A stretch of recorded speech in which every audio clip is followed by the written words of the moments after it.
That was University of Wisconsin professor Kevin Barrett, who has recently drawn criticism for plans to teach an Islamic studies course next fall that will incorporate conspiracy theories that the U.S. government was involved in the events of September 11th. Professor Barrett joins us now. Professor, can you give us the context within which you teach this? Okay. What you've just seen here is he used a nonverbal gesture with his hands and an outward motion to kind of scatter his thinking, and then swayed both of his hands over to his left shoulder, which would give the subconscious impression of being far to the left, and also kind of distracts his thinking a little bit. So that's what he's doing. That's why his hands are all over the place, and then they swing over to his left shoulder to send the subconscious message that he is an extremist, a left-winger. Okay? Can you give us the context within which you teach this?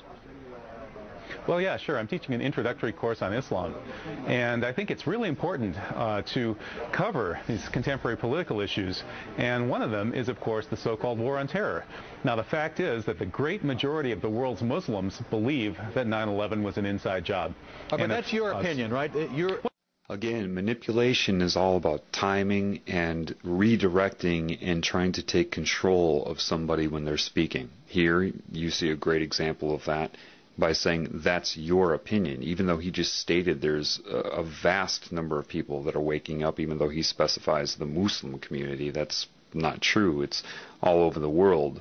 So the journalist's responsibility to misdirect his thinking and to mislead you is to follow up and say, but that's your opinion, even though he stated that it wasn't just his opinion. But it doesn't matter, because people believe what they hear from newscasters. They take in the barrage of words, and the newscaster here understands that. So if he says that, he plants that seed. Now, the fact is that the great majority of the world's Muslims believe that 9/11 was an inside job. Okay, but that's your opinion, right? You're offering your opinion that there was an inside job. Well, after studying the evidence pretty intensively for 2.5 years, I am convinced that 9/11 was, in fact, an inside job. And are students required to regurgitate that in some way in order to do well in your class? Again, more manipulation. I'm sure you caught that. Even though this very system of the world creates people to regurgitate, they will often accuse people of doing the things that they do. It's just part of it, okay? So by saying our students required to regurgitate that gives the subconscious impression that he is controlling their minds and not teaching them to think, when in actuality, to be able to see through the media, to be able to see what is going on, is not regurgitation. Any person that does regurgitate and only memorize and not think would not be able to see through it anyway. It doesn't matter. This is reverse psychology. This is just not even that. It's just manipulation. It's just name calling. It's I'm rubber, you're glue. Again, this is a way that he disrupts the guy's thinking with petty comments like that. He knows that this type of person would never want anybody to regurgitate anything, because that doesn't allow them to learn to think. Doesn't matter. If there's an audience to this, he plants that seed again. Well, after studying the evidence pretty intensively for 2.5 years, I am convinced that 9/11 was, in fact, an inside job. And are students required to regurgitate that in some way in order to do well in your class? That's ridiculous. No, I'm not interested in making students regurgitate anything. All right, Mr. Barrett, Sean Hannity here. Do you really believe that 9/11 was an inside job? Okay, Sean Hannity. I never watched Fox News before, but within seconds of seeing this guy, you can just see that he is a snake. At least he is currently conducting himself as such. Now, this is pretty basic what he's doing. He's not giving eye contact. He's pretending to be bored with the guy's very presence. And this is a way to discredit him that way, as if he's just some sort of gnat and not even worth considering, and that's why he's purposely looking down and acting bored when he talks to him. Secondly, he uses the word believe. Do you really believe? To believe is not to know, and that's why he's stressing that. And again, you're going to start to see extreme manipulation from this Mr. Hannity. All right, Mr. Barrett, Sean Hannity here. Do you really believe that 9/11 was an inside job, not just 9/11, but Madrid and Bali and the Zakawi operation? Well, you know, actually... hang on a second. Okay. All right, so what he does is he tries to take control of this conversation right away. He insinuates something, and the professor was smart enough to catch what he was saying, and then when he tried to respond to that, he interrupts him to take control. Now, notice, and I'll point this out in a little bit, when he puts his hand up in the OK sign, you're about to learn what that really means and what they use it for. But for now, just understand that that's how they'll do it. They'll insult you while they speak and try to continue speaking before you can actually reply to it. And therefore, it makes the professor look nuts. You know what I mean? Because if people don't catch this neuro-linguistic programming, if they don't catch the manipulation, which comprises the majority of the audience anyway, nevertheless, if they don't catch it, then he can do that. He can take those cheap shots, and when the professor tries to correct those, then he interrupts him, says, hey, hold on, and then tries to make him look rude for interrupting and take control over him and disrupt his thinking at the same time. Well, actually... hang on a second. Do you believe personally that these are inside jobs, yes or no?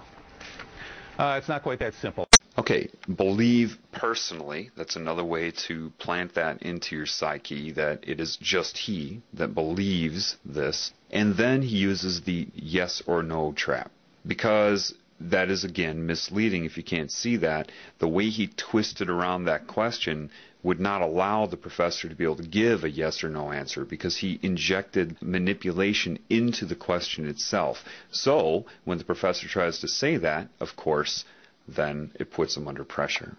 The professor is smart enough to catch that, and it isn't that simple, and he understands. The professor knew, of course, what I'm telling you right now. However, time is ticking. He only has so much time on the air, and their job is to disrupt his thinking as much as possible and make as many hidden accusations as they can and as many subconscious embeds into how to perceive the professor as they can in the short amount of time that he's on the air, and that's their only job, is to discredit and disrupt. Okay? But he did catch it. Now he has to respond to that rather than being able to say anything that matters. And that's what they do. Another good person at this is Stephen Colbert. If you watch Stephen Colbert with any of his interviews, his whole job is to discredit and disrupt. That's what he does, and you keep it moving. It's very, very petty, but these are the people that you allow to run you, okay? So know that, and that's what's going on right here. Yes or no? It's not quite that simple. I do know, I don't believe, I know that 9/11 was an inside job. Professor Stephen Jones has found residue of fermate on the steel samples from the World Trade Center. We now know that it was taken down in a controlled demolition. All right, so you believe that the buildings came down in a controlled demolition? Okay, so the professor did a really good job of identifying his manipulation by saying, I don't believe, I know. And because he was starting to get through that, Hannity interrupts him and says, I don't have a lot of time. Well, wait a minute. You just asked him a question, and now he's able to break through your manipulation, and suddenly you don't have a lot of time for the very answer to the question that you just asked. The next thing you see, he asks him, what evidence does he have? And he interrupted him giving the evidence to ask him what evidence he has. Why? Of course, he's not interested in hearing the evidence or anybody else hearing it. He's interested in interrupting him and planting another embed into the psyche that what he happens to be saying right now is somehow not evidence. It's all misdirection of focus, redirection of focus, disrupting, interrupting, gaining control, and, it's this very petty, they rely on these petty techniques. Now, at the end of this, he does something that a lot of you probably aren't aware of. He does a hand gesture. He takes both of his hands and he puts them up in front of his head and then pulls them down. And he pretends he's talking about the buildings falling down. What that is I don't know what they would term it. I'm just intuitive. I'm perceptive. I can see what they're doing. That's sorcery. Sorcery is just anything that is used to circumvent the conscious mind, to control the mind. That gesture is designed to take away his zest, his focus, his power.